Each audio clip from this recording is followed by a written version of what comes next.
Hello guys, shalom dan selamat berjumpa lagi di channel ini.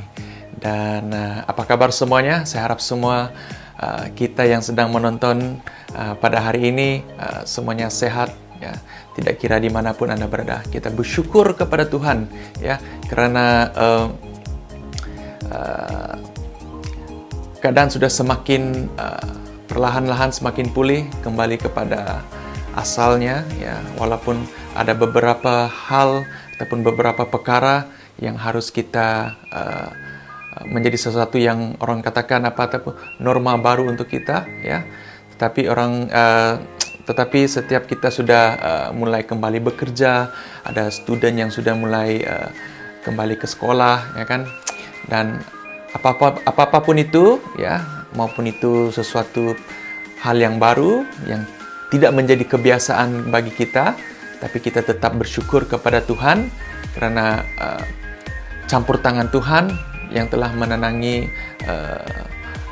COVID-19 ini. Dan puji Tuhan, Tuhan telah menjawab doa kita, di mana semakin hari semakin pulih, ya.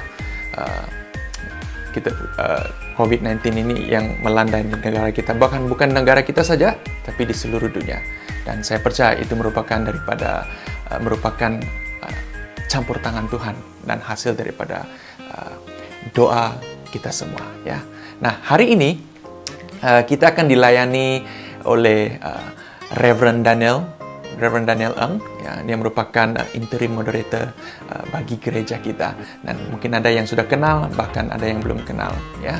So, ya, dia akan melayani kita di dalam perjamuan suci ataupun perjamuan kudus, dan juga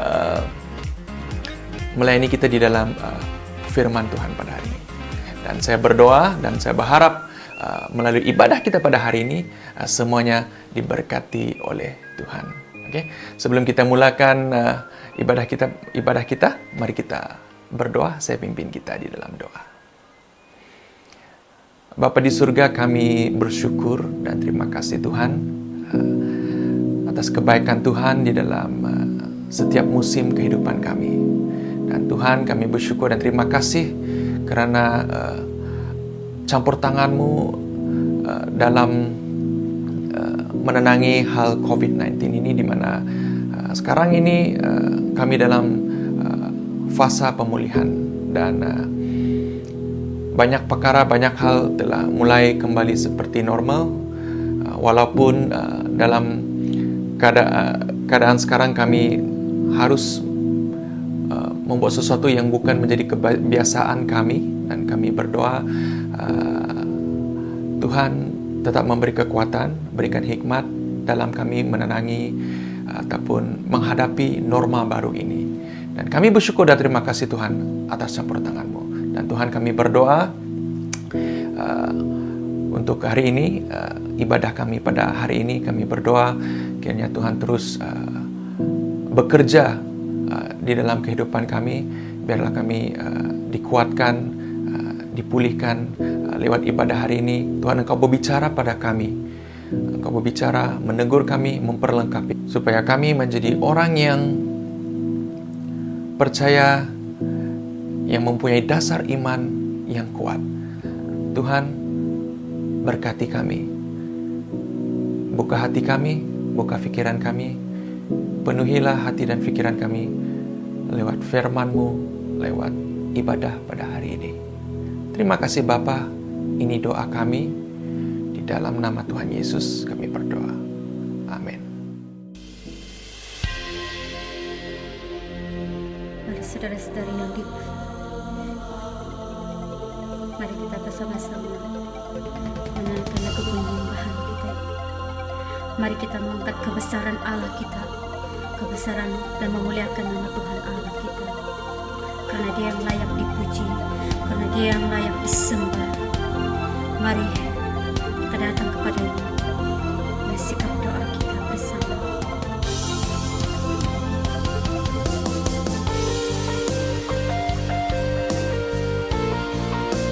Haleluya Yesus, haleluya Roh Kudus, Engkau layak dipuji, disembah. Dari dulu sekarang dan selalu.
alam semesta melukiskan kebesaran Tuhan, bumi dan surga menyanyikan kemuliaan nama-Mu. Hosana,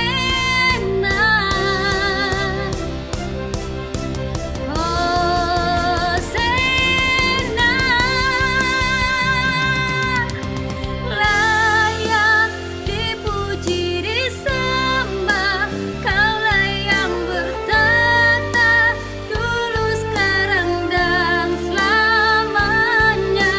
Raja atas segala raja, nama-Mu besar termulia.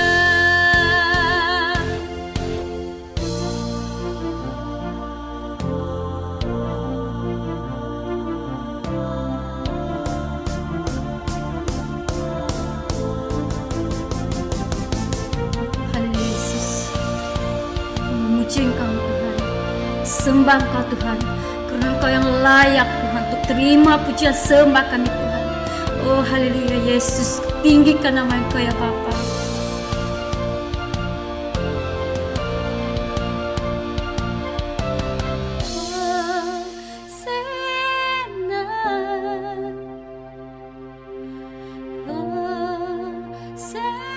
Hosana,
Jiwaku tenang bersamamu dalam naunganmu.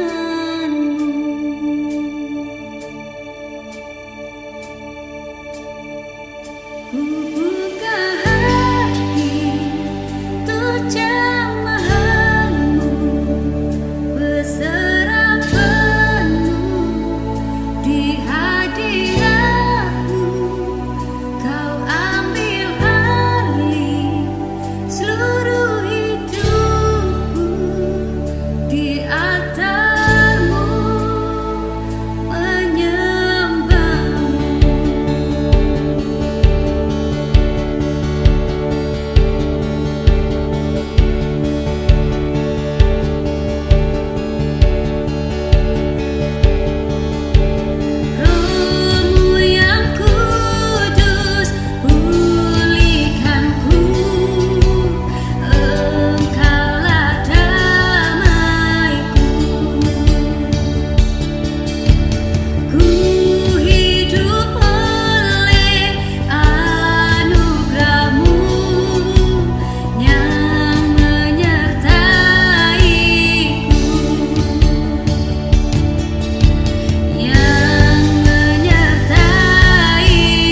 Saudara-saudari sekalian, Shalom. Kita akan menyediakan hati kita untuk menerima perjamuan suci pada hari ini. Saya akan baca satu petikan daripada 1 Korintus pasal 11 ayat 23 sehingga ayat 29. 1 Korintus pasal 11 ayat 23 sehingga 29. Aku telah menerima daripada Tuhan apa yang telah kusampaikan kepadamu, bahawa pada malam dia dikhianati. Tuhan Yesus telah mengambil roti, dan selepas mengucap syukur, dia telah memecahkan roti itu lalu berkata, "Ambil dan makanlah. Inilah tubuhku yang diserahkan untukmu. Lakukanlah ini sebagai peringatan kepadaku." Demikian juga sesudah makan, dia mengambil cawan itu sambil berkata, "Cawan ini perjanjian baru dengan darahku. Setiap kali kamu meminumnya, lakukan ini sebagai peringatan kepadaku. Kerana setiap kali kamu makan roti dan minum dari cawan, dengan cara demikian, kamu memberitakan kematian Tuhan hingga kedatangannya.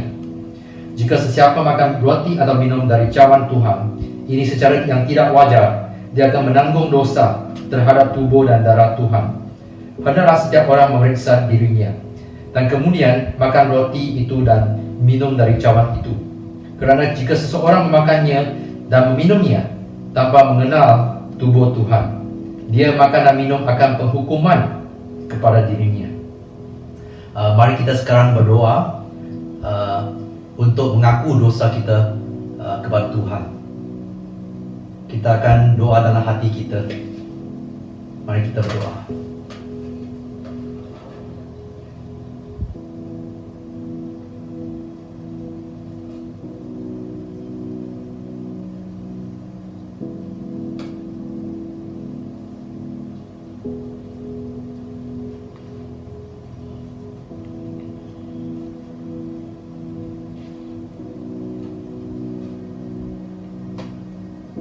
Mari kita berdoa.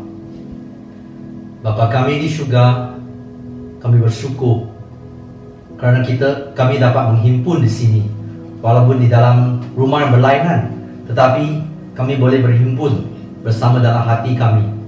Dan kami mau berterima kasih kepada Tuhan kerana sudah mengampuni semua dosa kami. Dan kami mau bersyukur kerana Engkau melimpah kasih karunia-Mu kepada kami. Ini kami berdoa dalam nama Yesus. Amin.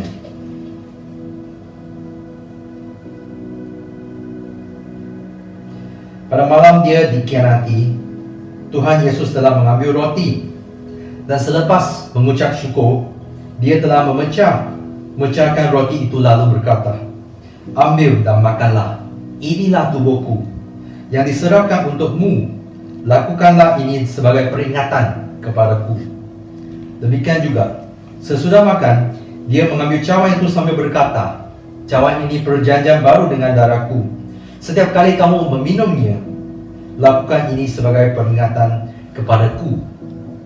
Sekarang saya nak meminta ketua rumah ataupun saudara atau saudari yang lebih matang di dalam rumah untuk mengagihkan roti dan minuman cawan kepada ahli-ahli keluarga.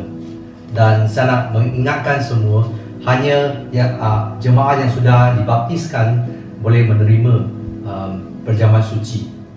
Okey, so saya akan berikan 1 minit untuk ketua rumah ataupun jemaah yang lebih matang dalam kerohanian untuk mengagihkan cawan dan roti kepada semua ahli keluarga yang sudah dibaptis.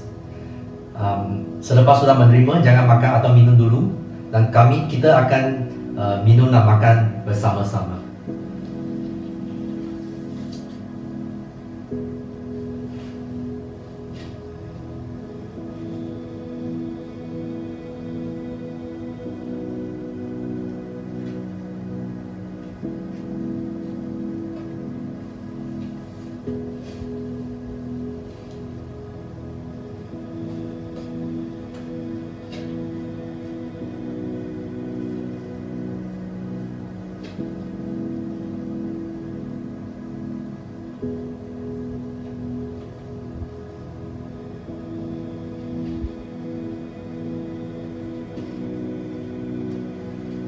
Okey? Semua sudah menerima cawan dengan roti? Mari kita semua yang sudah menerima roti dengan cawan, sila berdiri.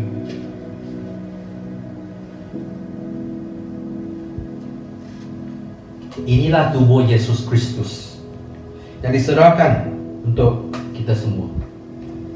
Kita makan dengan mengucap syukur kepada Tuhan.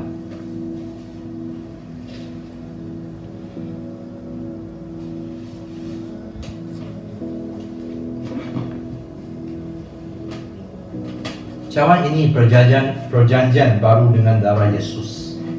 Mari kita minum dengan hati yang bersyukur.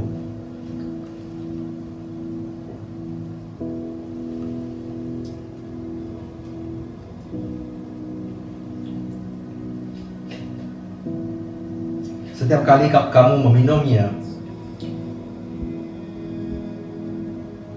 dan makan roti dengan cara demikian, kamu memberitakan kematian Tuhan hingga kedatangannya. Mari semua orang bangkit dan kita akan berdoa bersama-sama.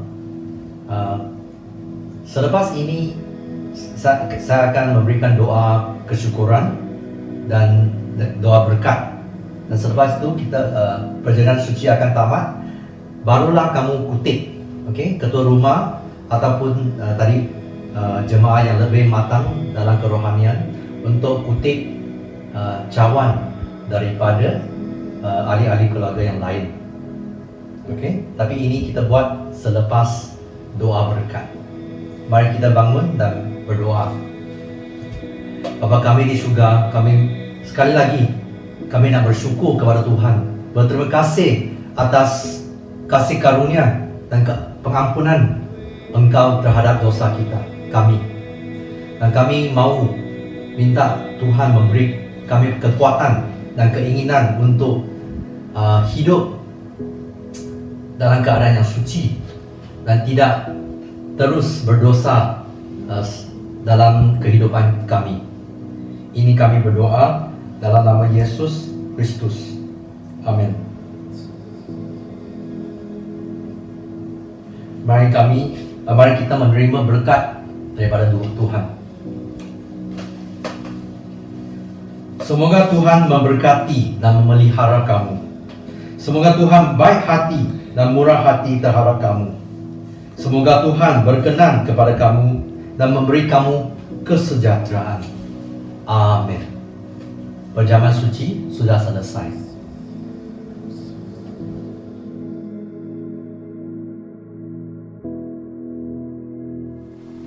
Mazmur 142. Aku berseru kepada Tuhan, dengan suaraku kepada Tuhan aku membuat permohonanku.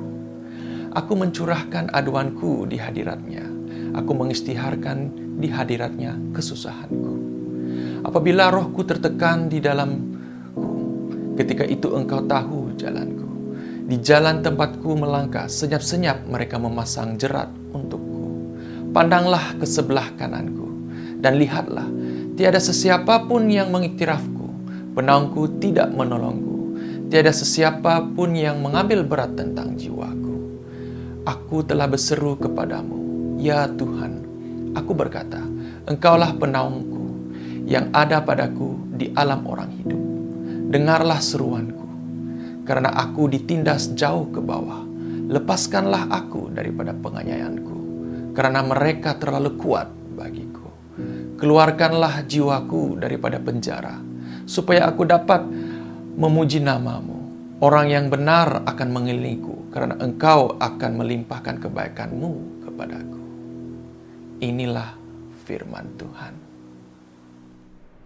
Saudara-saudari sekalian, Shalom. Mari kita berdoa.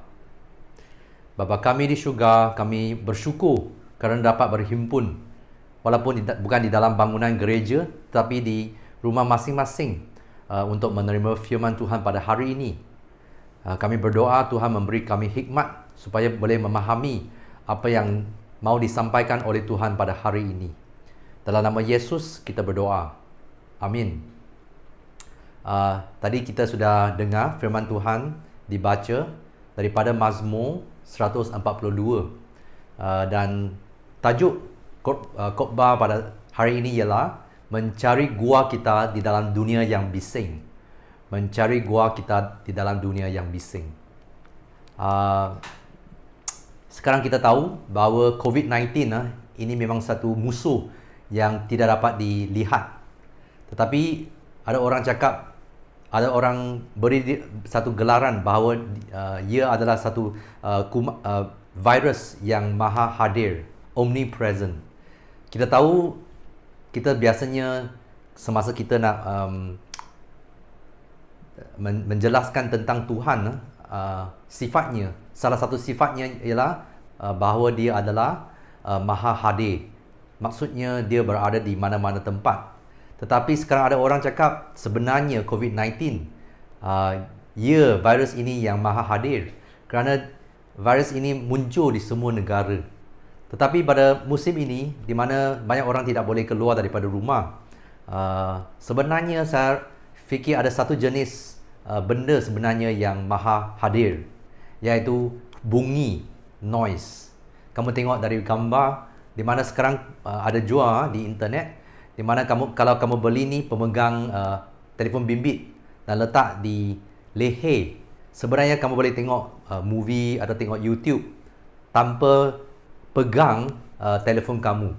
Okay? So sebenarnya pada musim ini, walaupun ada banyak orang sebenarnya berasa bosan di dalam rumah, terlalu banyak masa, tapi ada juga orang yang semakin atau lagi sibuk pada musim ini, kerana ada banyak anak perlu jaga, anak tidak pergi ke sekolah.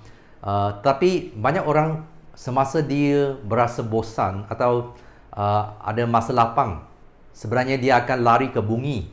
Dia mahu bunyi ataupun noise untuk memenuhi ruang di dalam kehidupannya.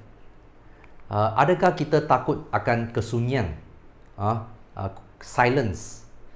Adakah kita sebenarnya semasa kita ditemui kesunyian, di mana suasana adalah sunyi dan senyap, kita sebenarnya tidak mahu menemui keadaan tersebut, dan kita terus berlari ke media sosial, YouTube, Facebook untuk mencari bunyi, okay, ataupun maklumat untuk mengisi kehidupan kita. Okay? So sebenarnya sebelum ini Daud dia memang kehidupannya pada satu musim ataupun satu tahap di mana dia pun menemui ataupun ditemui oleh banyak bunyi, di mana selepas dia sudah tewas, itu pahlawan dari Filistin, Goliath, dan selepas itu King Saul, dia pun berikan dia banyak tugasan untuk pergi ke peperangan. Tetapi setiap kali dia pergi perang, dia akan menang kerana Tuhan berada dengan Daud. So setiap kali Daud pulang daripada peperangan, selepas dia sudah menang, kamu tengok daripada 1 Samuel pasal 18, sambil tertawa-tawa para perempuan itu menyanyi berbalas-balasan. Kata mereka, Saul menumpaskan beribu-ribu musuh dan Daud berpuluh-puluh ribu. Ini adalah ayat yang menyebabkan Saul menyebabkan dia untuk mahu membunuh Daud kerana cemburu. Okay? So Daud pada musim ini memang dia datang menemui satu keadaan yang memang bising, banyak bunyi, kerana banyak orang yang menyokongnya, banyak orang yang celebrate kerana kemenangannya di dalam peperangan dengan musuh yang lain. Tetapi ini adalah satu keadaan yang baru untuk Daud. Kenapa? Kerana sebelum ini Daud memang berseorangan. Sentiasa dia akan diutus atau dihantar oleh bapaknya untuk pergi menjaga sheep, biri-biri. Okay? So dia menjadi seorang budak gembala, English shepherd boy. So pada masa itu dia memang ada banyak masa lah secara berseorangan, dan memang dia sudah biasa dengan keadaan di mana dia sudah biasa selesa dia seorang secara bersendirian. Itulah masa dia belajar untuk berdoa dan bercakap dengan Tuhan, di mana itulah masa di mana dia menjalin hubungan yang rapat dengan Tuhan. Maka semasa dia sudah menang dalam peperangan, dia sudah jadi pahlawan seluruh Israel. Sebenarnya keadaan itu adalah satu musim yang baru untuknya. Maka kami tengok di 1 Samuel 22 ayat 1, di mana dia tersembunyi di dalam gua Adulam. Kerana pada masa itu, selepas Saul mau bunuh dia kerana Saul berasa cemburu, pada masa itu dia pun melarikan diri daripada ancaman Saul dan tenteranya. So pada masa itu dia balik ke musim yang sebelum ni, semasa dia sebagai seorang budak gembala, kerana dia sudah biasa dengan kehidupan berseorangan. Selepas itu musim yang riuh rendah, musim yang banyak bunyi kan. Tapi selepas itu dalam 1 Samuel 22 ayat 1, dia bersembunyi di gua Adulam secara berseorangan. Pada musim itu dia sudah balik ke dalam satu keadaan di mana dia tidak ada bunyi dari luar. Kita mau fikir di sini, adakah Tuhan membiarkan atau membenarkan keadaan sebegini berlaku di dalam kehidupan Daud, kerana sebelum ini terlalu banyak bunyi di dalam kehidupannya yang menyebabkan mungkin dia tidak ada banyak masa untuk menjalin hubungan dengan Tuhan. Maka Tuhan mahu menyingkir bunyi daripada kehidupannya supaya dia sekali lagi boleh berjumpa dengan Tuhan di dalam kesunyian. Maka juga sama dengan kita. Pada musim ini, walaupun sebenarnya untuk sebahagian besar jemaah, kita mempunyai lebih banyak masa kalau banding dengan sebelum MCO.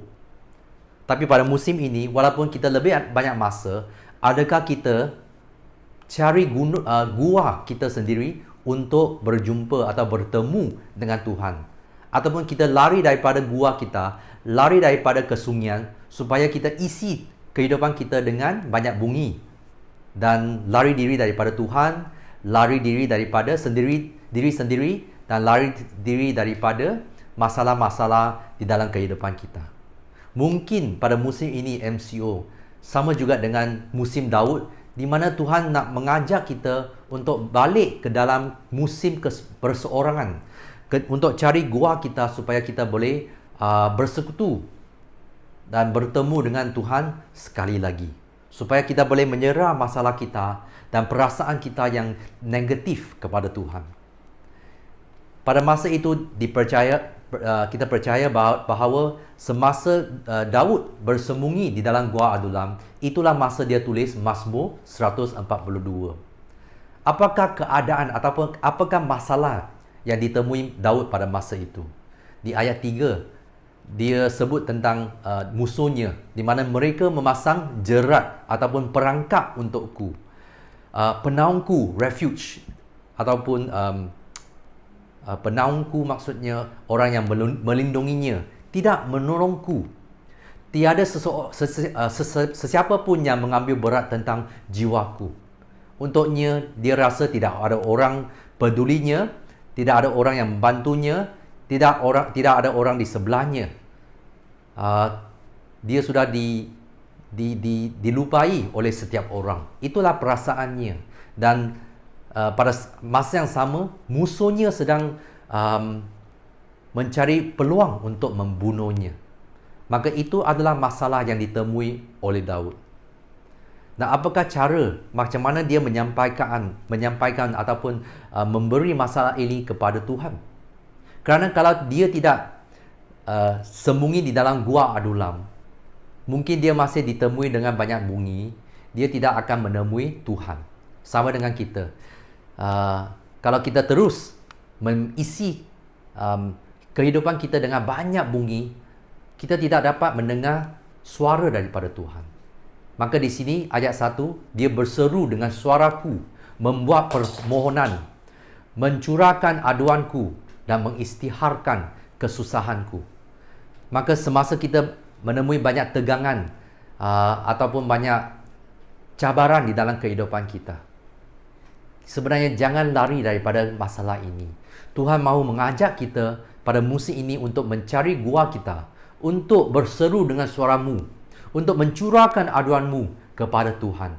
Kerana Tuhan adalah seorang bapa yang mengasihi kita dan dia mahu memikul beban kita dan masalah di dalam kehidupan kita.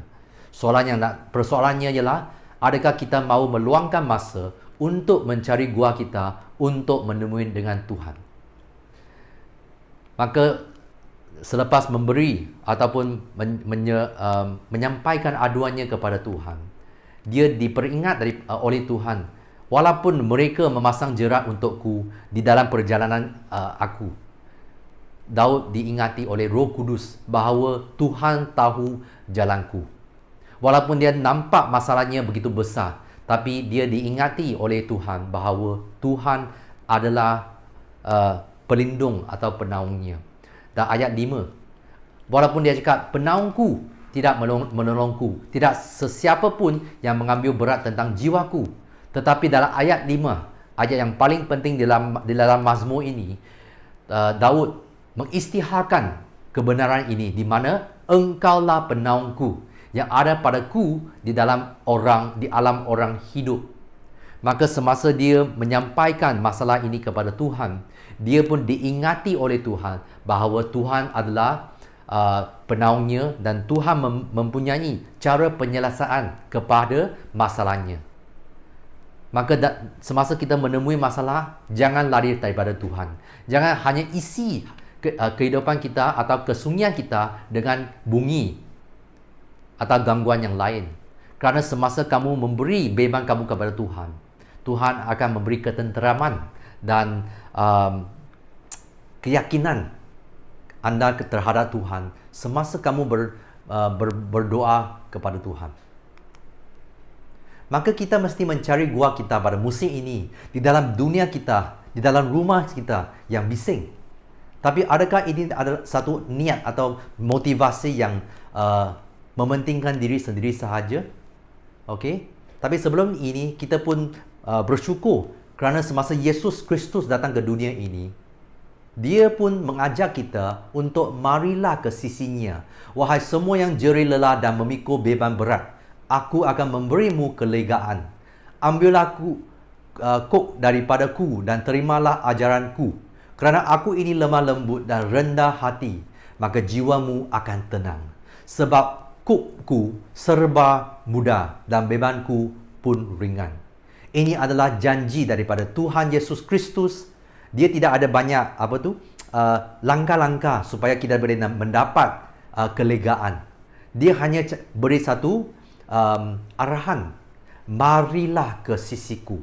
Yesus Kristus sedang menunggu anda untuk marilah ataupun pergilah ke sisinya, supaya kamu boleh memberikan beban kamu yang berat kepadanya. Dan dia janji, dia akan memberi kamu kelegaan.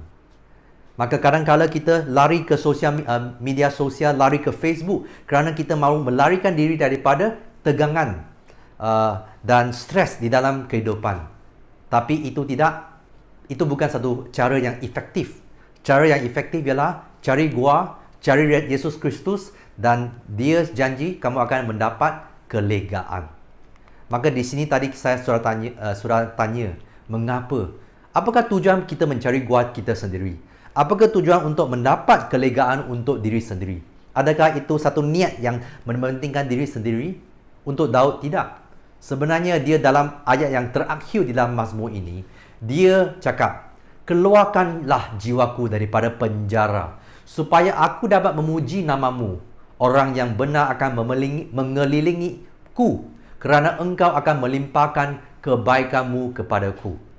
Nah, di sini dia cakap, keluarkan jiwaku daripada penjara. Penjara daripada gua tersebut secara fizikal, penjara emosi juga, okey, di mana kerana dia banyak stres di dalam kehidupannya, kerana mau dibunuh, ada banyak orang nak bunuh dia. Tapi dia cakap, supaya saya ada sebab untuk memuji namamu. Dan bahagian kedua, orang yang benar, righteous people, akan mengelilingiku kerana engkau akan melimpahkan kebaikanmu kepadaku.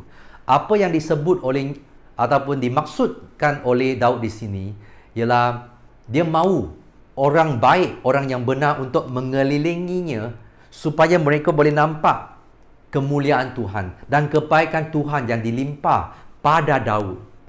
Maka dia mau mendapat tenaga, kekuatan, keyakinan daripada Tuhan.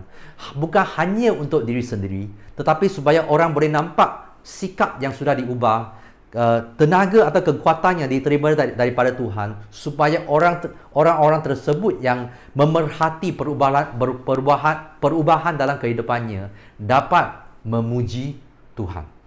Maka di sini kita nampak sebenarnya tujuannya bukan untuk diri sendiri. Kita mesti sentiasa ingat bahawa kita diberkati supaya kita boleh menjadi satu saluran untuk berkongsi berkat ini dengan orang lain. Maka di dalam 1 Samuel 22 ayat 2. Okey, tadi 22 ayat 1 di mana Daud lari ke Gua Adulam untuk bersembunyi. Tapi ayat kedua, selepas dia sudah buat doa ini, Mazmur 142, semua orang yang ada dalam kesesakan, yang berhutang dan yang sakit hati juga datang berkumpul bersama-samanya, dan dia menjadi ketua mereka. Ada kira-kira 400 orang lelaki yang menyertainya. Selepas Tuhan sudah memberi kekuatan kepadanya, selepas dia sudah mendapat ataupun Tuhan sudah memikul bebannya walaupun masalah belum diselesaikan, Tuhan sekarang nampak dia sudah pada satu peringkat di mana dia sesuai untuk memimpin orang lain. Maka Tuhan menghantar 400 orang lelaki untuk menyertainya supaya mereka boleh nampak kebaikan Tuhan yang dilimpah pada Daud dan dia menjadi ketua mereka.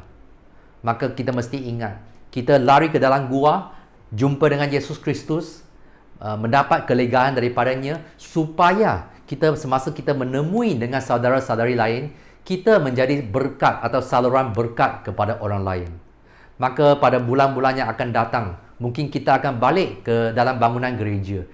Itu memang satu berita yang baik. Okay? Bila kita tidak tahu lagi. Tetapi selepas kita boleh balik ke bangunan gereja, adakah kita hanya mau jumpa dengan orang supaya orang lain boleh mengisi keperluan kita untuk ataupun menyelesaikan masalah di mana kita berasa berseorangan, lonely, di mana kita mau orang untuk menemani kita. Itu di mana kamu mau lebih banyak bunyi, walaupun bunyi daripada saudara-saudari lain.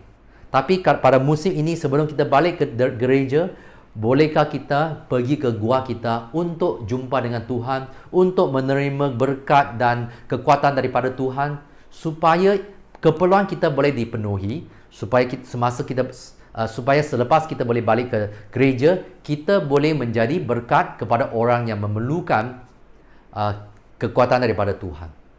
Maka masa kita jumpa dengan kawan yang lain, kita bukan nak minta mereka untuk memenuhi keperluan kita, tetapi untuk memenuhi keperluan mereka kerana kita sudah pergi ke gua kita. Maka akhir saya akan kongsi dengan kamu daripada sejarah gereja. Pada satu semasa di Eropah, di banyak gereja muncul satu kumpulan yang namanya Anchorites dan Anchoress. Anchorite and Anchoress. Anchorite adalah untuk lelaki, Anchoress untuk perempuan. Nah, grup ni atau kumpulan ini memang orang Kristian, tapi mereka sudah ada komitmen untuk hidup secara berseorangan di dalam satu bilik yang kecil yang kamu boleh nampak daripada gambar. Bilik tersebut tidak ada pintu, hanya ada tingkap. Okey, tapi bangunan itu ataupun bilik yang kecil itu bersambung dengan gereja. Apakah tujuan mereka buat macam ni? Kerana mereka sudah komit untuk menjadi seorang yang berdoa untuk orang lain dan untuk diri sendiri sepanjang kehidupan mereka. So di sini mereka memang buat social distancing, di mana mereka tidak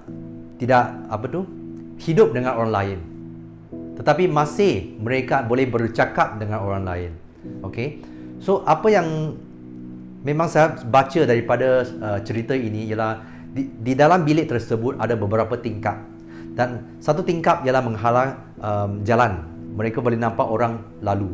Satu lagi di mana orang lain akan beri makanan kepadanya. Dan satu lagi menghalang kepada berhala terhadap gereja, di mana semasa kebaktian dijalankan, mereka boleh masih duduk di dalam sel mereka ataupun bilik mereka untuk mengambil bahagian dalam kebaktian tersebut. Tetapi kadang-kadang selepas kebaktian, ada banyak orang jemaah yang lain akan datang melalui tingkap tersebut untuk berjumpa dengan mereka. Kenapa? Visiting hour. Kerana mereka mahu mendapat nasihat daripada mereka. Ini adalah kerana anchorites dan anchoress mereka menggunakan banyak masa di dalam gua mereka, bilik mereka, untuk bertemu dengan Tuhan dan menerima wahyu dan hikmat daripada Tuhan. Maka banyak orang mau jumpa dengan mereka untuk mendapat nasihat untuk mengatasi masalah mereka. Maka di sini kita boleh nampak orang biasa mereka datang jumpa dengan anchorites dan anchoress. Ini memang banyak kehidupan, banyak bunyi kan. Maka kadang-kala tak banyak masa dengan Tuhan. Tapi anchorites dan anchoress, dia memang banyak masa secara berseorangan. Ini satu bilik, satu orang saja. Mereka boleh dapat dengar suara daripada Tuhan ataupun mendapat wahyu daripada Tuhan. Maka mereka boleh menjadi berkat kepada orang lain. Maka saya harap sebelum kita balik berhimpun atau bersekutu di dalam bangunan gereja, mari kita mendapat kekuatan dan hikmat daripada Tuhan, supaya semasa kita berhimpun, kita sudah sedia untuk menjadi berkat kepada orang lain. Mari kita berdoa. Bapa kami di syurga, kami terima kasih mendapat firman Tuhan pada hari ini, supaya mengingatkan kita untuk terus cari gua kita dan untuk cari Tuhan dan menyerahkan masalah kita kepada Tuhan dan mendapat kekuatan dan keyakinan terhadap Tuhan. Kami bersyukur dan berterima kasih kerana kami percayai seorang Tuhan yang hidup dan maha kuasa. Dalam nama Yesus kita berdoa. Amin. Haleluya, haleluya, haleluya. Puji Tuhan. Saya percaya firman Tuhan yang kita dengar sebentar tadi memberkati setiap pribadi kita.